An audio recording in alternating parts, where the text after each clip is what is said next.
I'm going to give just an introductory lecture about the U.S., about some trivia about it, some demographic information on the size, the population, the religiosity, just some interesting information to kind of set the tone for some of the debates and some of the topics that will come up later in the federal government. So, start with the territory. The physical United States, the U.S. is comprised of 50 states, plus one federal district, plus 5 major unincorporated populated territories.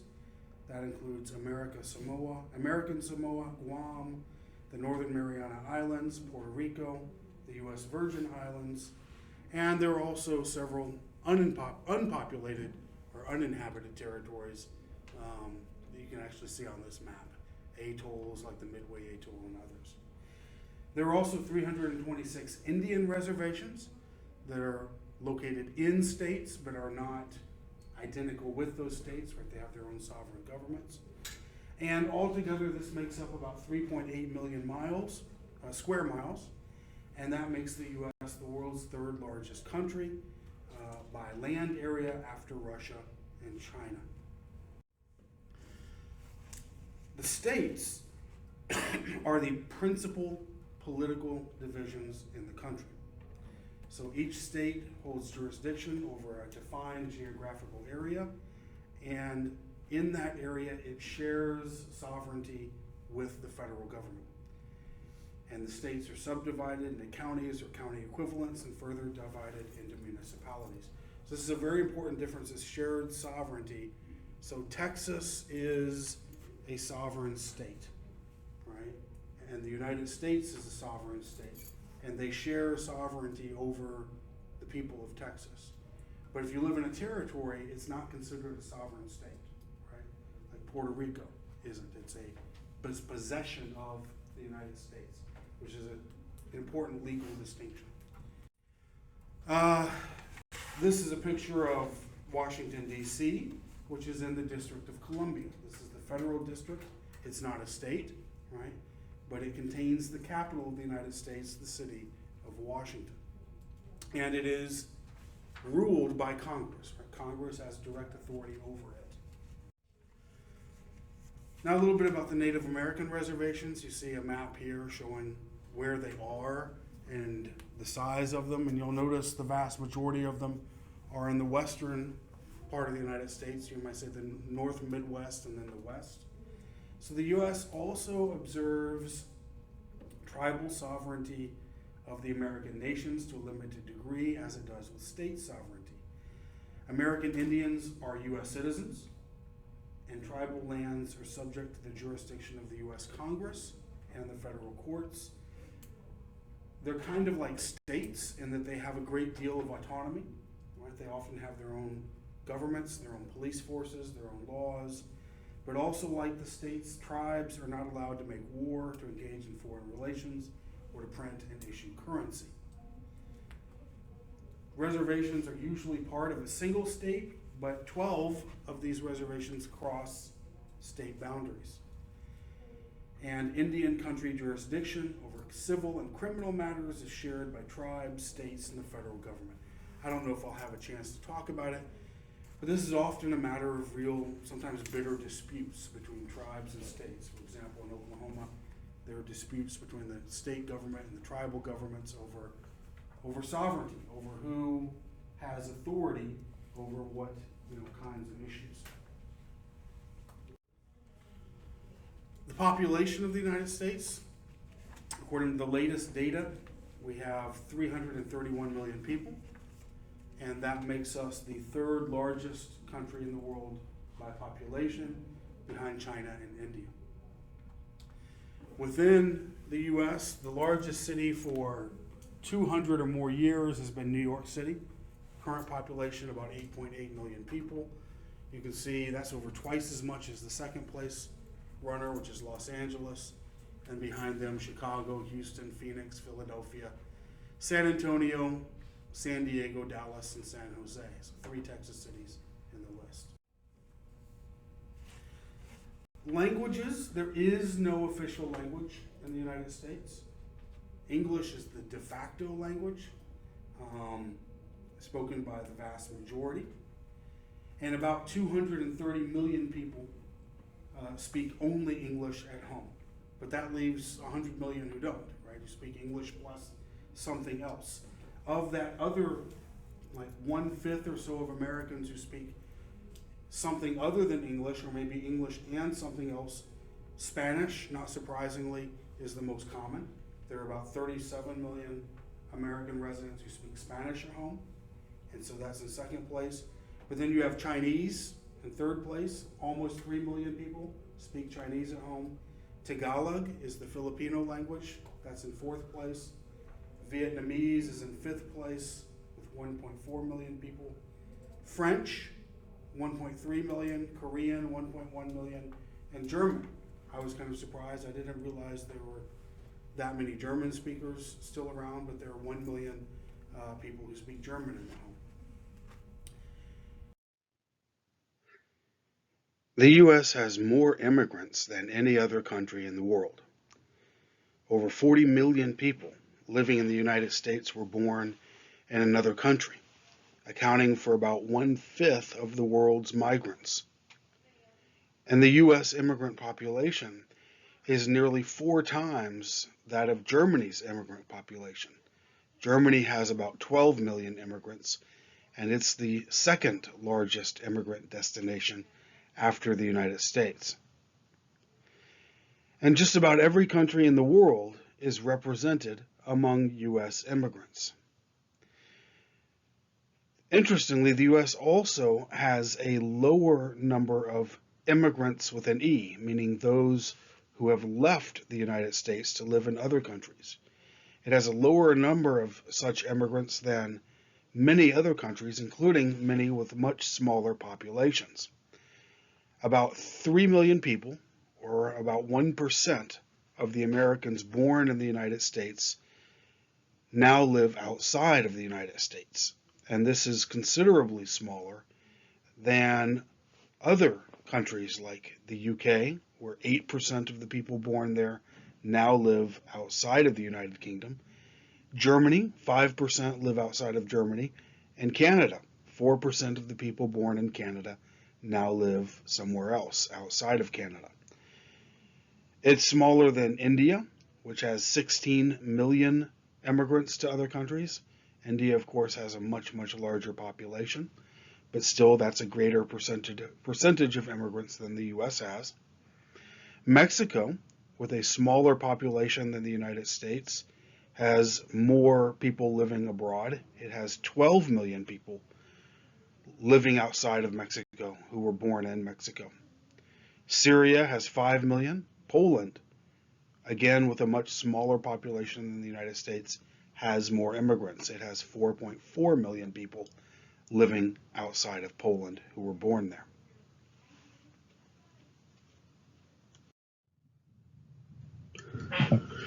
This chart shows the foreign-born population of the United States from 1850 to 2010, and the percentage of the total population that foreign-born population was.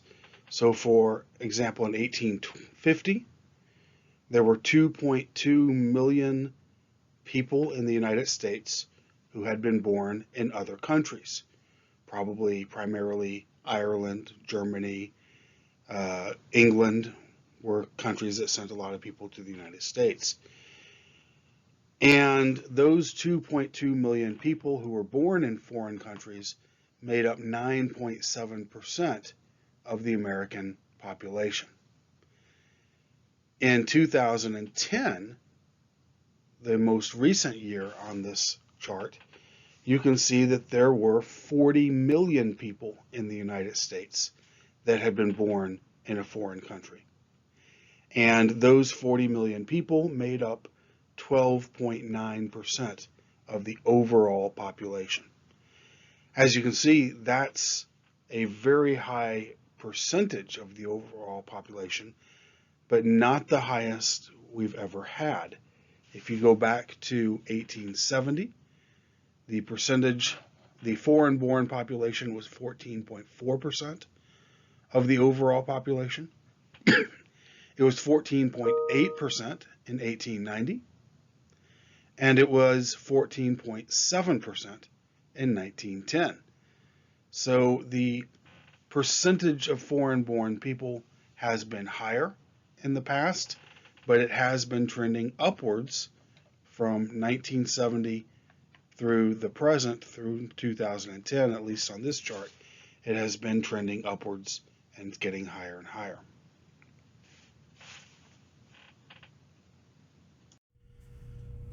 I found these charts and I thought they were kind of interesting, just to give you ideas of who the people are who come here. So this breaks it down by states, and it says the most common country of origin of legal immigrants. So it's not counting illegal immigrants, right? If it counted illegal immigrants, it would probably be Mexico for every state, right? But if you look at legal immigrants, in Texas, for example, the largest source of legal immigration by far is Mexico. And I don't have a chart here for you, but I can tell you it's been that way for 40 or 50 years. If you go back 40 or 50 years, so at least 1980, more Mexicans have moved legally to the United States than Germans or Chinese or any other country in the world. And that's what this map shows. But in some parts of the country, it's a little bit different. In Montana, Canadians are the primary legal immigrants. Bhutan shocks me. I couldn't find it on a map. Ethiopia to South Dakota. Somalia, that doesn't surprise me. There are huge Somalian communities in Minnesota. But then in Pennsylvania and Ohio, India is the #1 source of legal immigrants. We do have lots and lots of legal immigrants. And then, of course, if you know anything about politics and history for the last 50 years, the fact that Cuba is the #1 source of legal immigrants to Florida shouldn't surprise you at all. The Cuban presence in Florida has been really big politically and socially for many, many years. But then this chart shows you, just focus on Texas, because that's where we live. We have maybe 1.6 million illegal immigrants in Texas, a very, very high number, but that shouldn't surprise anybody.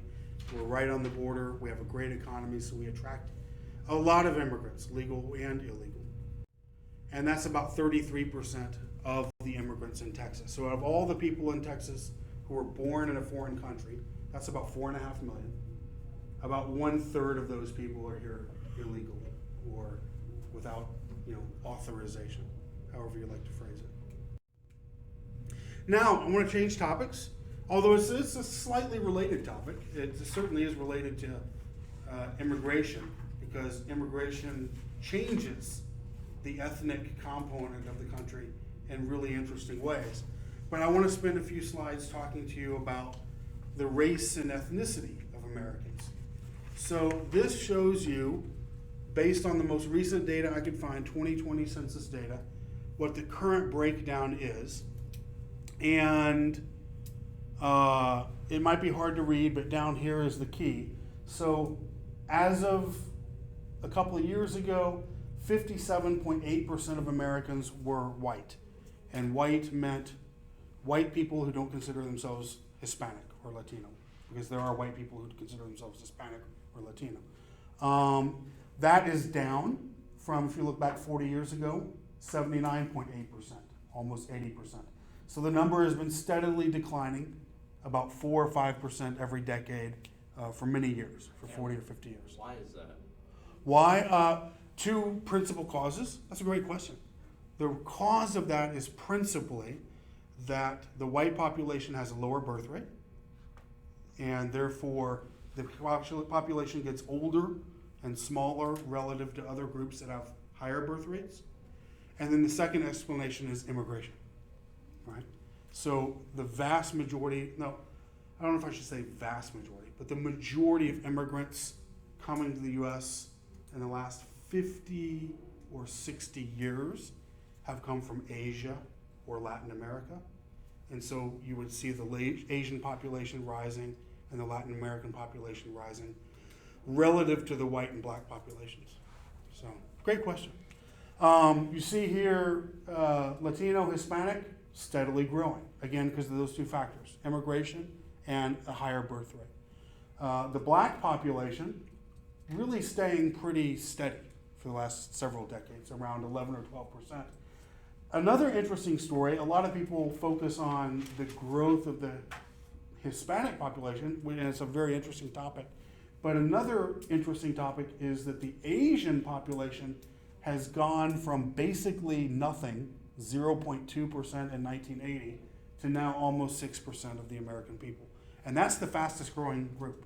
That's the fastest growing immigrant group and the fastest growing part of the population as a whole. And then you have much, much smaller groups of American Indians, Hawaiians, and other races, so small that they didn't even give them a number on this little chart. This chart I thought was interesting. It had one interesting thing that just jumps out at you. This is the change in U.S. population for race and ethnic groups from 2010 to 2020. What they found, and this surprises no one, that the number of Hispanics grew 11.6 million in those 10 years. So the Hispanic population grew by a little bit more than 1 million people per year. And that surprised no one because that's where most of the immigrants are coming from, right? And also they have higher birth rates than other demographic groups. 2 or more races, this shouldn't surprise anybody. I don't know if you've paid any attention at all just to the world around you, you know that biracial and multiracial children are increasingly common in Texas and everywhere else in the country. So that's 7.5 million. Again, I told you Asians is a rapidly growing part of our population. The black population grew, of course, but the other interesting factor, kind of the way at the bottom, the white population actually declined. That surprised a lot of people. They weren't surprised that it didn't grow rapidly because it's been growing much slower than the Hispanic and Asian populations for a long, long time. But there were actually 5 million fewer white people meant, I don't want to exaggerate, but you could almost say they stopped having children altogether, and then the older people were dying off, leaving to a smaller number. That's a little bit of an exaggerated way of putting it, but demographically, that's kind of what happened. So that's very interesting for demographers, for people who study, what America is going to look like in terms of ethnic terms years down the road. I thought this was an interesting map. This took the 2020 census data, and it just shows you with a breakdown by counties who's the majority in different counties across the United States. So let's start by looking at Texas, and this will probably surprise none of you, but in most of those counties, whites make up the majority of the people in those counties. In East Texas and North Texas, that's not going to surprise anybody.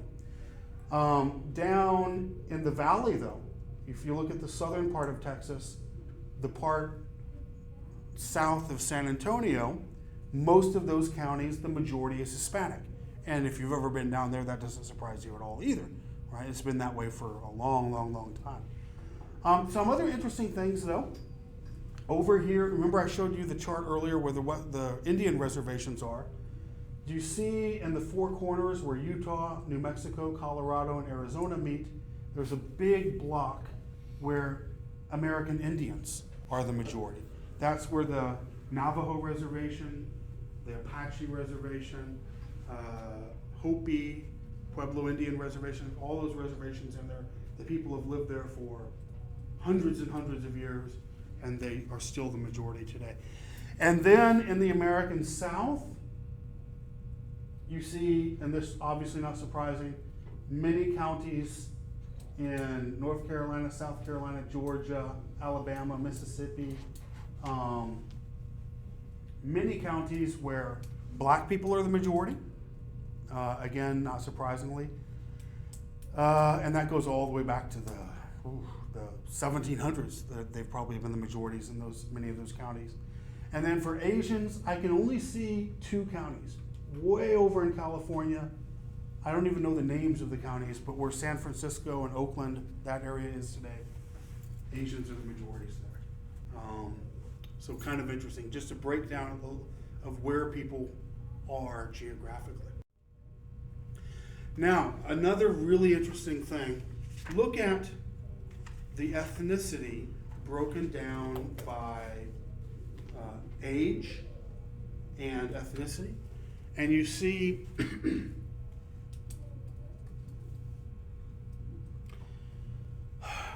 let me phrase this properly. Back in 1990, 68.9% of the people under 18 were white. Right? So almost 70% of the children in the country were white back in 1990. Here, it's less than 50%. So you can tell that because only 47% of the children are white now in 2020, 20 years from now, 30 years from now, whites will clearly no longer be the majority. That's how they can make that prediction, right? They see how many children are, and they say, well, obviously, 20 or 30 years from now, the older white people will have, passed away, and the future will look more like this, right? Because those children will grow up.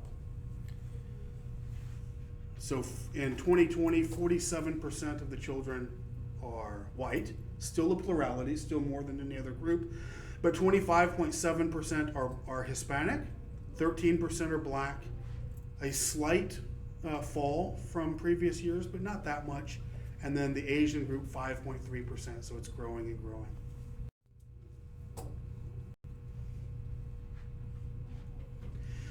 I like this chart. I think this is fascinating. This shows me that something that I've suspected for a long time is true.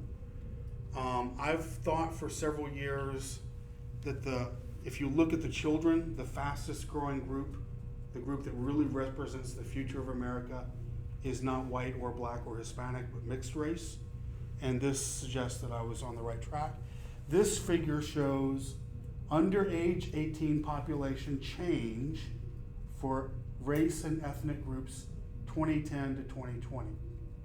So of the new Americans who came into being between 2010 and 2020, most of them were two or more races, right? Even more than Latino or Hispanic. Children, I mean, right?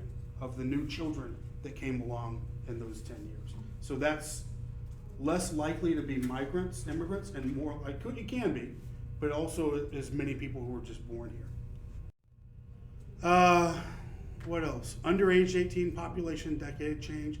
This is a fascinating and possibly deeply troubling chart. You might not realize what's so ominous about this at first glance. But between 1990 and 2000, we added 8.6 million people under 18 to our population. In other words, 8.6 million children, right? Mostly by birth, some by immigration, were added to the American population in those 10 years. The number went way down. From 2000 to 2010, only 1.9 million. So people were having far less, significantly less children, right, during that decade. But then this decade, 2010 to 2020, it actually, the raw number of people under 18 actually declined. So just in the last few years, 2 or 3 years, have people, scientists become aware of this and really appreciated it. But Americans, especially white Americans, but to some extent all Americans, are having radically fewer children than they used to. And you might think, well, so what? Who cares? Well, if we start having a radically lower number of children, what happens in 20 or 30 years when people start to retire and there's nobody left to pay the Social Security or pay for the Medicare? There are societies like Italy and Japan where that's already happened, and China it's going to be happening, and they have a very hard time just making the society continue to work because there are literally no longer enough young people around to do the jobs. And so it's an interesting and, like I said, possibly ominous phenomenon. Okay, now for a totally different topic, religion in America. And here you'll also see some interesting changes. This chart breaks down all the religions practiced in America into ethnic groups and denominations. So you have more than 4 in 10 Americans who are some form of white Christian, right? White Protestant, white mainline Protestant, white Catholic, and then some minor groups like LDS, which is the Mormon Church, Orthodox Christians. So this is not quite half of Americans, but a pretty good chunk, right? 40% or more who are white religious people practicing some form of Christianity. And then you have black Protestants, about 7%. You have Hispanic, you have other Protestants of color down here. The other Protestants of color could be Hispanic. So 1 out of 25 Americans, this may not sound like much, but 1 out of 25 Americans is a Hispanic who goes to a Protestant church. This is a very interesting and very rapidly growing religious phenomenon. Hispanics or Baptists or, Pentecostals or whatever. But still about 2/3 of Hispanics are Catholics. And then let me jump over to this one. This huge block, 23% of Americans of all ethnicities don't have any religious affiliation at all. They're not Catholic, they're not Protestant, they're not Muslim, they're not Buddhist. They just don't identify with any church whatsoever. This number is growing very rapidly compared to what it was 20 or 30 or 40 years ago. And it's changing American politics and American demography even in some interesting ways. So here you see, focusing in on that, it's a phenomenon that really is closely tied to young people. So back in 1986,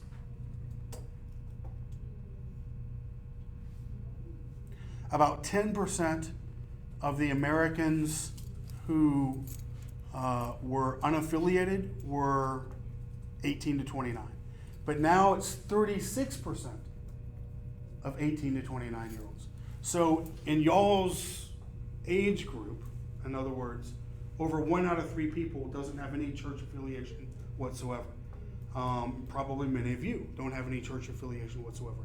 What's interesting about that is that it's such a new thing, right, within the last 40 or 50 years, and it's growing so fast.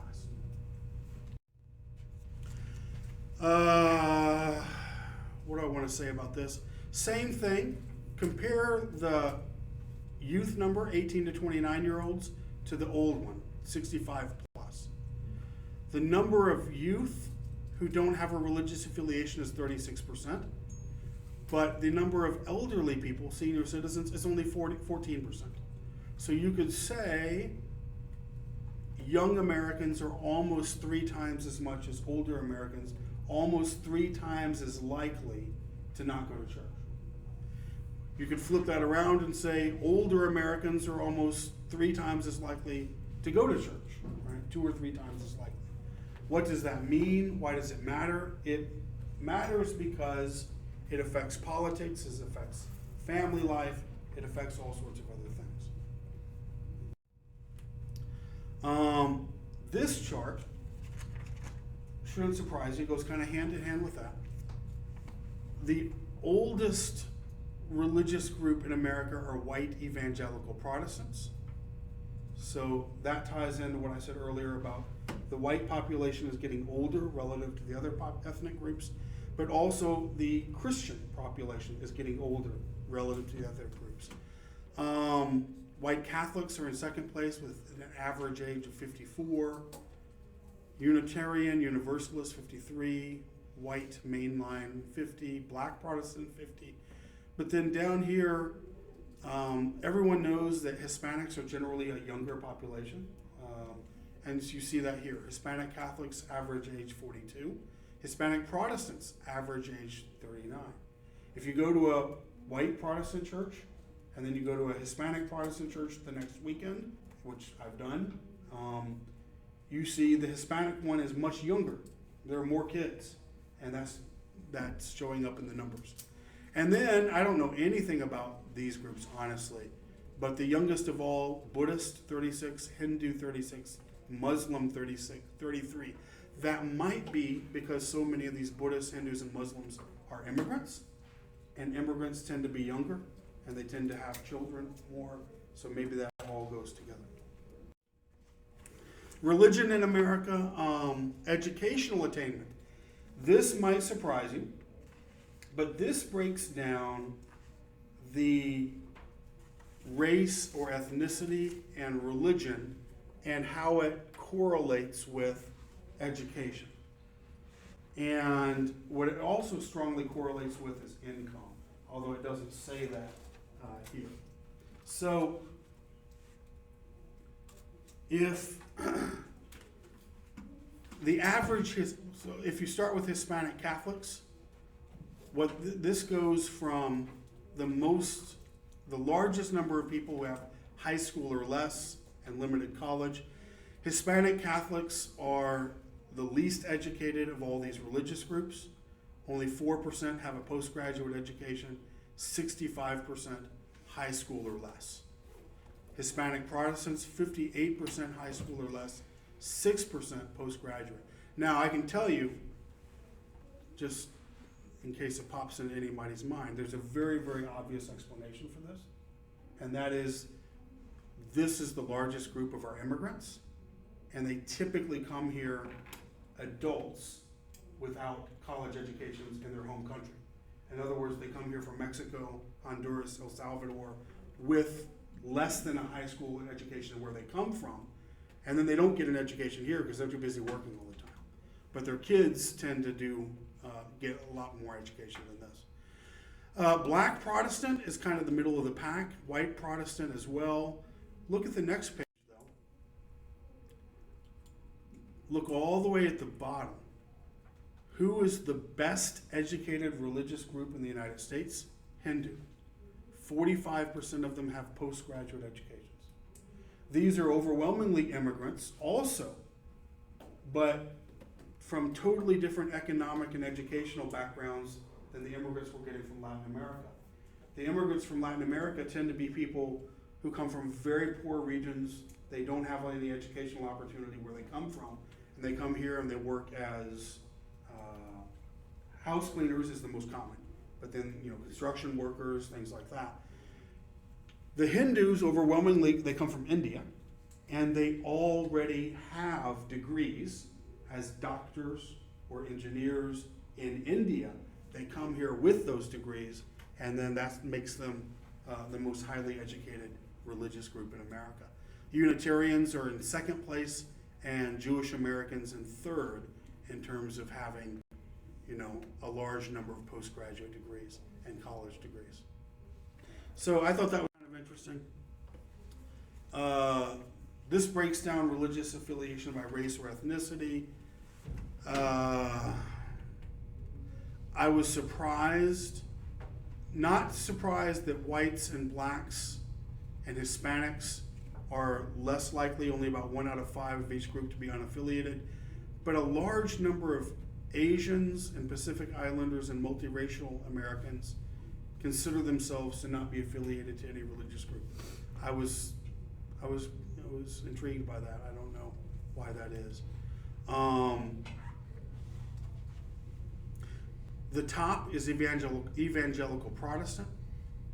35% of black Americans are evangelical Protestants, 23% of white Americans, 28% of Native Americans, 23% of multiracial Americans, and 14% of Hispanics.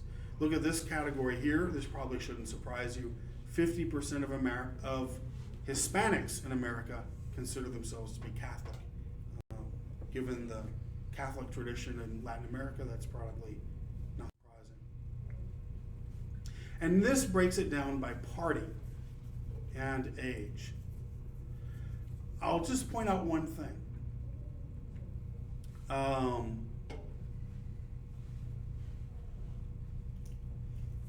If you're a Democrat, 23% of the Democrats are unaffiliated religious. So 1 out of 4 of the people who are identify with the Democratic Party also don't identify with any religion. But look at the Republicans. Only 13% don't identify with a religion.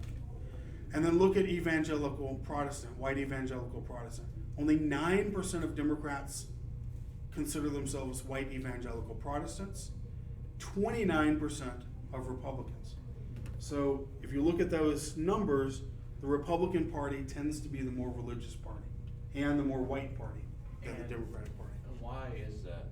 Would it be due to families' beliefs being forced onto the young ones at a young age?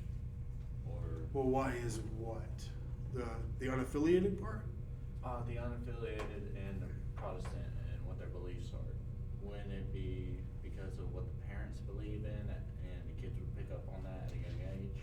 Well, I don't know, because what this shows us is the kids aren't picking up on something. Or maybe the parents aren't teaching them, but the kids are increasingly becoming non-religious. So I'm not sure I'm following your question exactly yet. I still don't feel like I'm grasping what you're getting at. I'm trying to think how to reword it. Uh-huh. Just forget about it. Okay. Forget about it. Okay. Well, there's a lot of interesting stuff going on here that I probably, frankly, don't have an answer to, because it's very complicated and scholars are constantly trying to make sense of it. But what you can see is that the Democratic alignment in terms of religion is closest to young people, and the Republican alignment is closest to old people. See? It's Republicans in general are even more religious than 65-year-olds in general. So it's like all the really religious people in all the different age groups become Republicans. Well, not all, that's an exaggeration, but a lot of them, right, a majority. And the non-religious ones gravitate towards the Democratic Party. Okay, I'll skip this one because we're kind of running short on time, but it's just the same information. Well, I'll say a word. It's just the same information, but it shows the change from 2006 to 2020. So in 2006, white evangelical Protestants made up 30%, that's 37% of the Republican Party, and it's down to 29% in 2020. If you look at the Democrats and the unaffiliated, because I've been talking about that a lot, in 2006, only 9% of Democrats did not have a religious affiliation. Now it's 23%. So the lack of religiosity among the Democrats is growing, and even subsiding among the Republicans to some extent as well. Actually, before I go on, let me just add. So what happens to this, though, as Americans become less and less religious over time? Then less charitable. Less charitable is, yes, an obvious consequence. Possibly. We'll see. Maybe I'm wrong, but it's an easy prediction to make. Right? Within 40 years, how it gradually declined, I guarantee probably another 40 will be below 50%, which would be less charity, less help from everyone else. I would expect so as well. Right, I would expect so. We'll see. Hopefully not, but we'll see. Okay, so moving on, just a couple of facts. I want to talk a little bit about the natural world here. America is kind of blessed. It is one of 17 mega diverse countries. What I mean by that is we have about 17,000 species of vascular plants in the contiguous U.S. and Alaska. Over 1,800 species of flowering plants are found in Hawaii alone. We have 428 mammal species, 784 bird species, 311 reptile species, 295 amphibian species, and about 91,000 insect species. So we have an abundance of flora and fauna of natural life, more than most other countries. And that's probably due, in large part to just the sheer size of the United States. We have 63 national parks, and we have hundreds of other federally managed parks, forests, and wilderness areas managed by the National Park Service. You can see on this map, most of them, but not all, are in the West. And that correlates with the information on this chart. The government, the federal government, owns about 28% of the land area of the United States. And most of that is in the western states.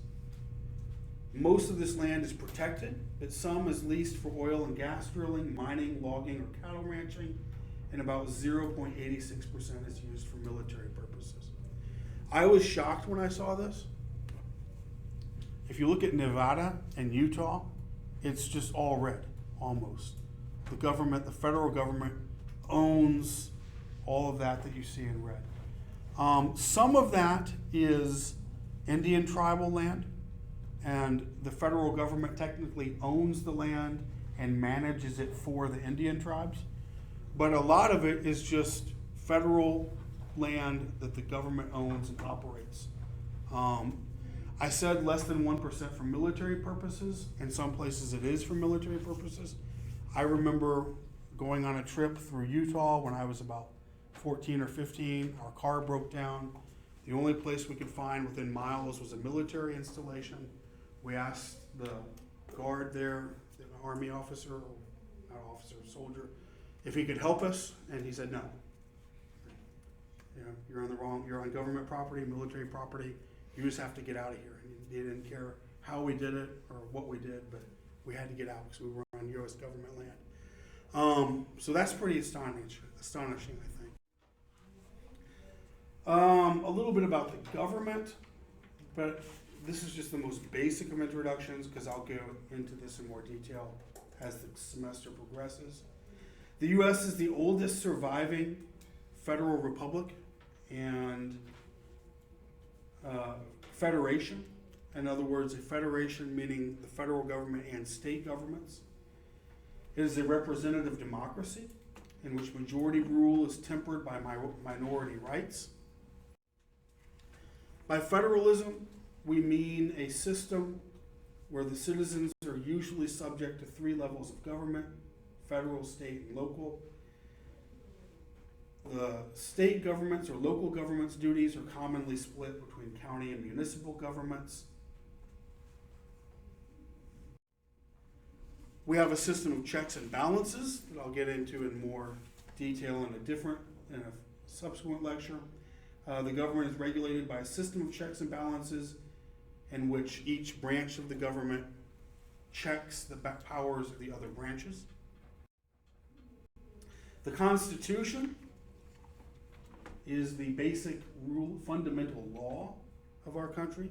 It was written in 1787, ratified in 1788, and became effective in 1789. It establishes the structure and the responsibilities of the federal government, and it has been amended 27 times. I mentioned the 3 branches of government. They're legislative, executive, and judicial. In the legislative, we have a bicameral Congress, meaning Congress has 2 branches, the Senate and the House of Representatives. And this Congress makes the federal laws, declares war, and approves treaties.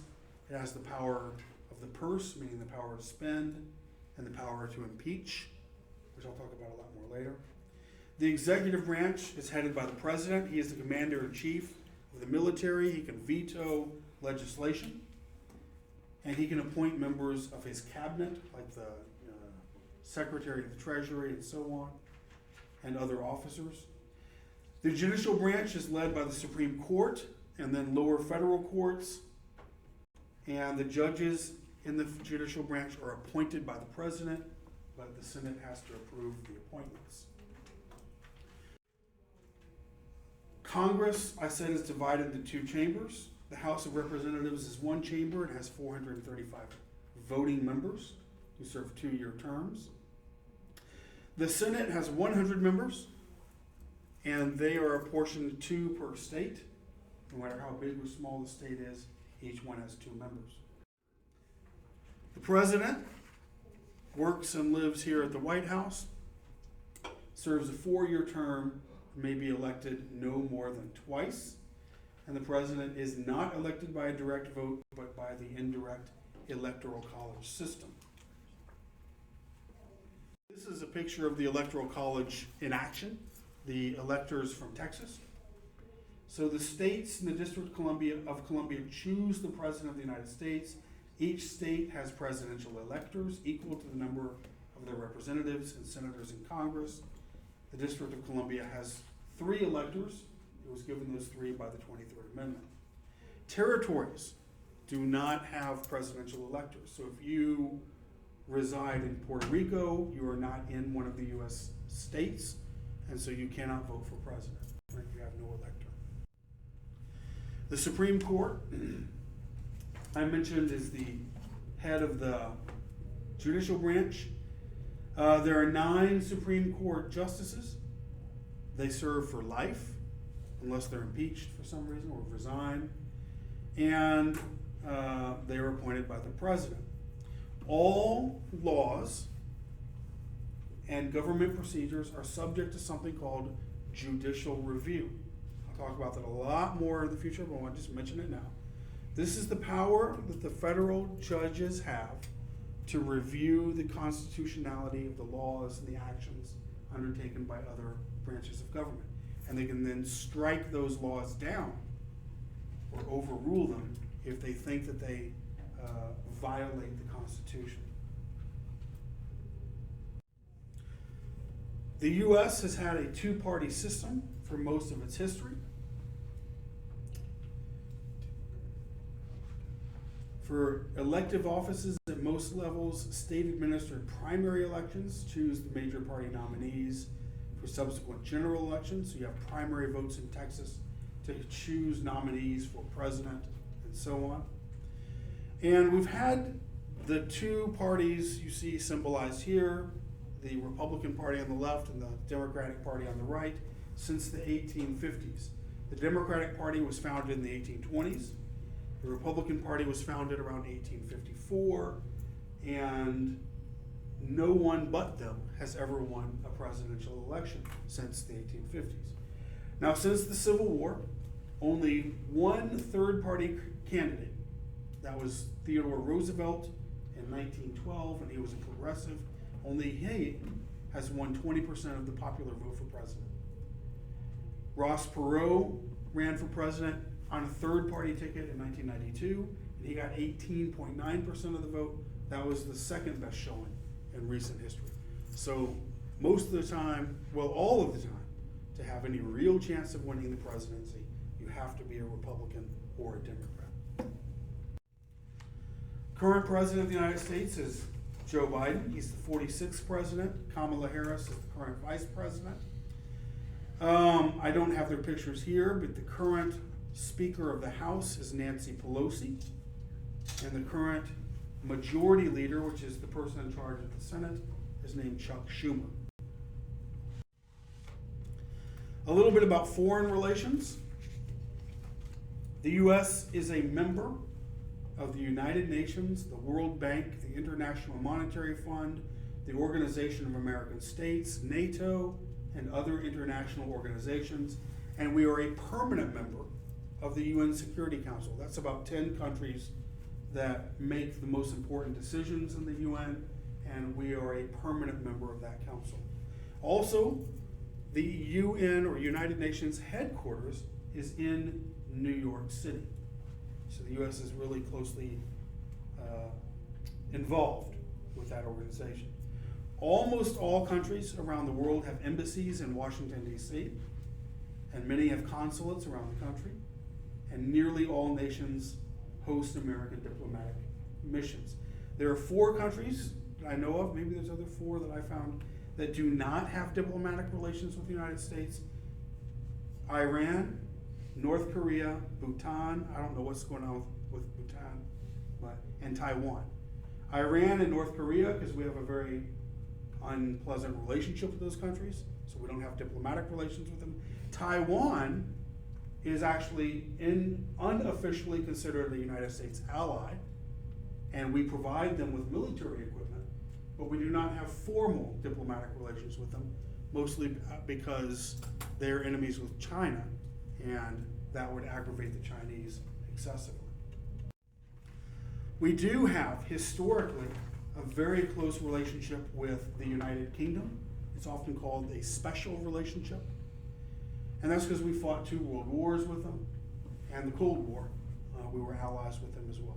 We also have strong ties with Canada, India, Australia, New Zealand, the Philippines, Japan, South Korea, Israel, and several European countries like France, Italy, Germany, Spain, and Poland. All of those are countries that have been allied with us in wars in the past, like the Cold War, for example, or World War II.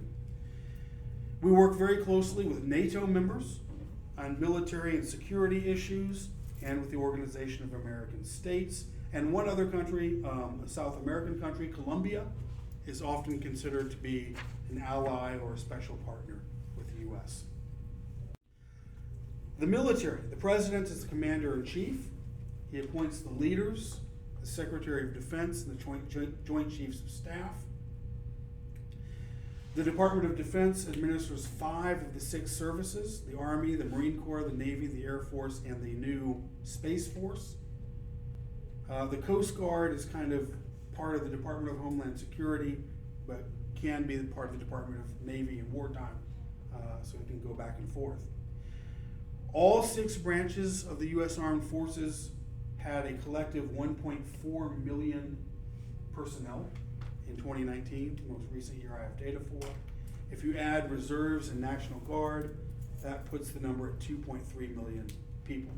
So the Department of Defense is the largest employer by far in the federal government. The Department of Defense also employs about 700,000 civilians. These are contractors. So the number is huge, the number of people employed by the Department of Defense. A lot of those people are working or deployed on bases all over the world. I found this chart and I wanted to take a second to show you. These are these dots and show military bases in North America, South America, Africa, Europe, Asia, Australia, all over the world. I just want to point out a few interesting things. We have one base in Cuba, that's Guantanamo. It's sometimes very controversial because that's where we keep a lot of the terrorists who've been caught over the last 20 years. We have 119 bases with 33,000 or more troops in Germany, 44 bases in Italy with over 12,000 troops. In South Korea, we have 73 bases with over 26,000 troops, and in Japan, 120 bases with over 53,000 troops. So you can see just by this map and the dots and everything, the U.S. has a very significant military presence all over the world, especially in those countries that I mentioned. This is sometimes controversial because it comes at great expense, costs a lot of money, and it sometimes might drag the U.S. into issues and controversies it doesn't want to be a part of. Okay, that's it for today. Thank you very much. I'll see you next week. What do we do with this?